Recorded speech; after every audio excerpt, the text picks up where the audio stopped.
Welcome in, CA fans, to another edition of CA Hoops Weekly presented by Under Armour. I'm Bobby Broyles, along with Kelly McCarthy.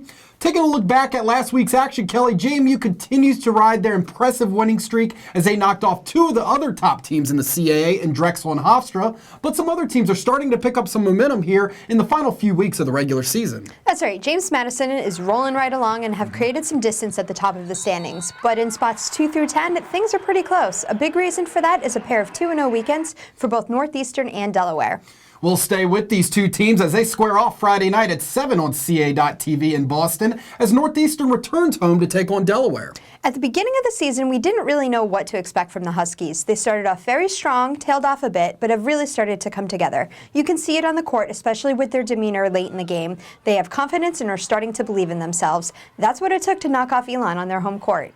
Northeastern has been getting a tremendous effort from senior Sam DeFries. She's posted 4 straight double-doubles entering the weekend and is the Huskies' most complete player. Not to be overlooked, freshmen Gabby Giacconi and Just Jenko have been outstanding. Jenko is second in the nation in minutes per game as a rookie point guard, and Giacconi has been putting up solid numbers down low.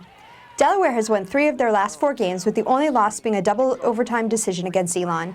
The Bruins have been holding steady in the top 5 in the league. Part of that reason has been the play of senior Courtney Green, who is averaging 19 points per game in that stretch. The Blue Hens are also tough on the boards, but so are the Huskies. I think it comes down to limiting second chance opportunities in this one. The schedule doesn't lighten up for the Blue Hens when they return to the Bob on Sunday afternoon at 2 to take on Hofstra. That's right. The Blue Hens have one of the toughest stretches to end the season, which includes Sunday's game with Hofstra, then Elon, and finally James Madison. So what did the Blue Hens need to do? Exactly what they did against William and Mary. They needed an entire team effort, need to communicate well on defense, and not rush shots.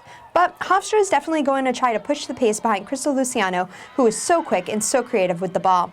Angie White has caught fire for the Pride over the last 5 games, averaging a double-double. And as always, Ajane Durant is outstanding in the post. We've said it a lot over the season. Hofstra is a tough team to prepare for because they have so many options. Wrap up the week with a televised matchup on Sunday at 3 on the American Sports Network as Drexel travels to Elon. A big game in regards to seeding in this one, Kelly. Absolutely. Heading into the weekend, Drexel was a game up on Elon in the standings, with the Dragons tied for 2nd and the Phoenix tied for 4th. This game is going to be pivotal when it comes time for tournament seeding. Elon has won 6 of its last 8 games heading into the weekend and had an early start on Friday. The Phoenix can really put up some points, especially with the way Shea Burnett has been playing lately. She's so tough in the post in both ends of the floor, and she's a tough matchup too, because if you foul her, she's around 80% from the charity stripe. The Dragons have hit a small bump in the road, dropping 2 of their last 3. Those losses were back-to-back, something that hasn't happened since December.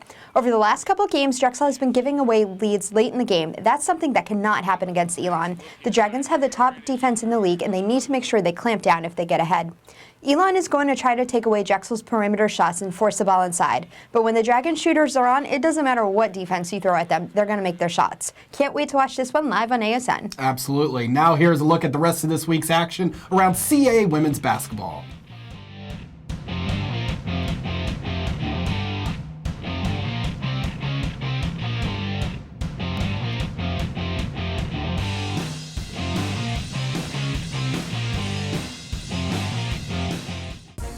Anything can happen. Everybody knows what's on the line. It's a chance to go to the NCAA tournament. You got everybody in the same venue fighting for one thing. Everyone's just gloves off and let's go.